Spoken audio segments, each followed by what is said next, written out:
জানকি মাইকে কত খারাপ দেখছো কি লেখছে কয় কি ইতি বলে বেড়াগুলোকে শুইয়া টাকা ইনকাম করে মানে মানুষ কতটা নিচু নামলে কতটা খারাপ হইলে মানে এইসব কথাগুলো মানুষ বলতে পারে ও নিজে শুইয়া টাকা কামাইতে বুঝছো এই লেগে এরকম থিঙ্কিং ওর বেশ্যা মাইকে একটা মেয়েরা মেয়েদেরকে সাপোর্ট করে না, মেয়েরা মেয়েদেরকে বাজে ভাবে কথা বলে একটা ছেলের জন্য, মানে তারপর আমার দোষ, আমি কেন যে বলছি, কেন আমি কি আমাকে সেভ করতে চাবো না?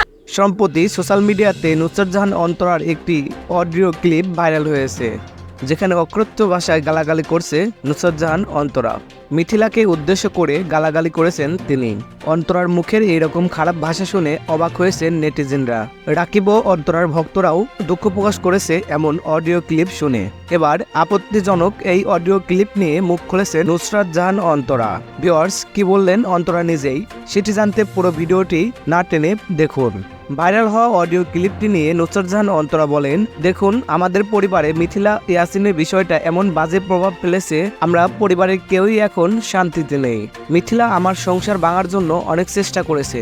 আমি একটা সময় মিথিলার কথা শুনে রাকিবকে ডিভোর্স দিতেও চেয়েছিলাম, এমনকি আমার শাশুড়িও আমার সাথে কথা বলতো না। আল্লাহর রহমতে সেই দুঃসময় আমরা কাটিয়ে উঠেছি। এখন আবারও আমাদের পিছনে লেগেছে মিথিলা। মিথিলার প্রধান টার্গেট একমাত্র আমি। ও চায় না আমি ভালো থাকি।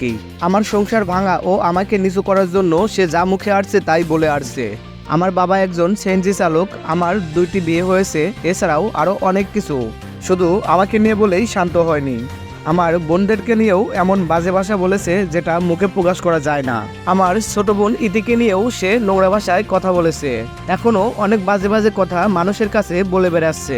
অনেকদিন পর্যন্তই সহ্য করেছি, কিন্তু সহ্যের সীমা তো একসময় ভেঙে যায়। আমার প্রাইভেট কথাগুলো প্রচার করে ইয়াসিন কি প্রমাণ করতে চাইছে?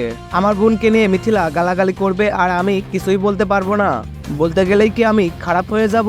মিথিলা ইতিকে নিয়ে যা গালাগালি করেছে, ইয়াসিন এখন সেটাও প্রচার করুক। আমার কাছে মিথিলার এমন হাজার রেকর্ডিং আছে, ভিডিও আছে, এমনকি ছবিও আছে। আমরা তো কখনোই তা প্রকাশ করিনি। ভিউয়ার্স, আমাদের এই ভিডিও সম্পর্কে আরও জানতে আমাদের চ্যানেলটি এখনই সাবস্ক্রাইব করে আমাদের পাশেই থাকুন।